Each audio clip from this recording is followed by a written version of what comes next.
Hello, my fellow Gooners. This is the ultimate Gooner, and I'm here to tell you whether the Reincarnation Coliseum is worth gooning to or not. And to be honest with you, I have to say that this manga is 100% worth gooning to. Reincarnation Coliseum is an isekai manga, and isekai mangas usually have the best gooning material. But Reincarnation Coliseum is a bit different from your average gooning isekai manga. This manga has diverse women.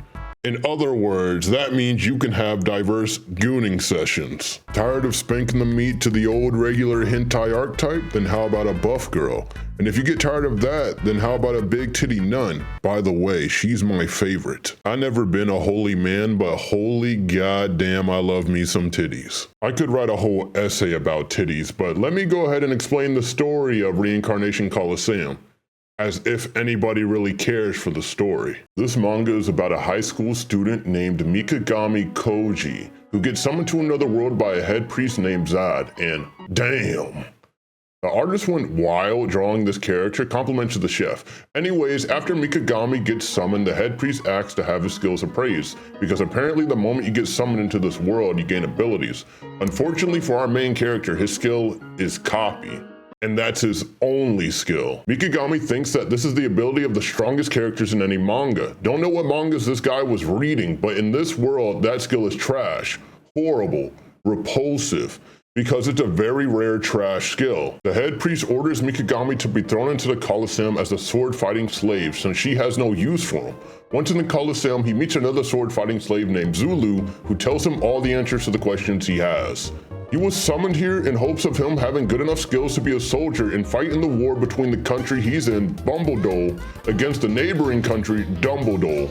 But since he got the copy ability, instead he was thrown into the Coliseum as a slave to fight other slaves for the entertainment of the rich. And why is copy so bad, you ask? It's because if you copy someone's ability, you are fighting with an ability you barely understand or know how to use versus someone who's a master at that ability. For example, it's like if an expert sword fighter fought a man wielding a sword for the first time. There's no way you could possibly win. But Mikagami is a gamer and is excited by the challenge. This feels like a game to him, and when it comes to games, he never actually lost. By the way, I forgot to mention that if you lose in the Coliseum, you become your opponent's slave and bred by them.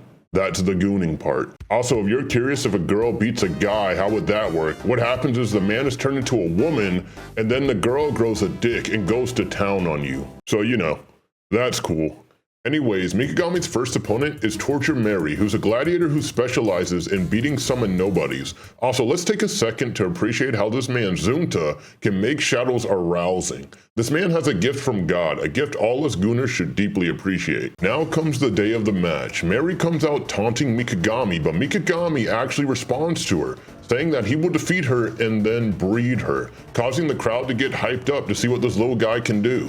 And so ends chapter 1. That was a good bit of information the first chapter gave us, and I think it did it in a good way. I mean, it got me hooked, mentally and physically. And the crazy thing is, there wasn't any cheek clapping in the first chapter like other erotica mangas tend to do. Well, that is if you don't count the image of the girl who fucked the guy that turned into a woman. But to be fair, this manga doesn't need any cheek clapping in the first chapter to be good because the artwork carries, and they set up the gooning aspect in a way where you know it's coming, so you read more to see it.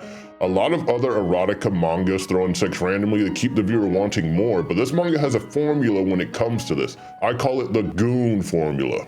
So every Gooner story has a different Goon formula to keep the viewer reading. In Reincarnation Coliseum's case, their formula is build up to the next fight by showing off how hot the opponent is, Mikagami fights them, wins, and then breeds them, then repeat the cycle. The fact that the author is such a good artist and is able to draw different body types actually has us, yes, me and you, locked in and bricked up waiting to see the end result every time. Now, you know, some things can't be shown in mangas or else it wouldn't be a manga anymore, but that's what the bonus chapters are for. Don't skip out on the bonus chapters because that's where you'll see the real action. Consider the story as an appetizer while the bonus chapters are the main dish. Overall, it's a good manga. Story could be a little better, but I think it's one of the best mangas to specifically goon to. And if I had to rate it, then I would say it's an exquisite meal.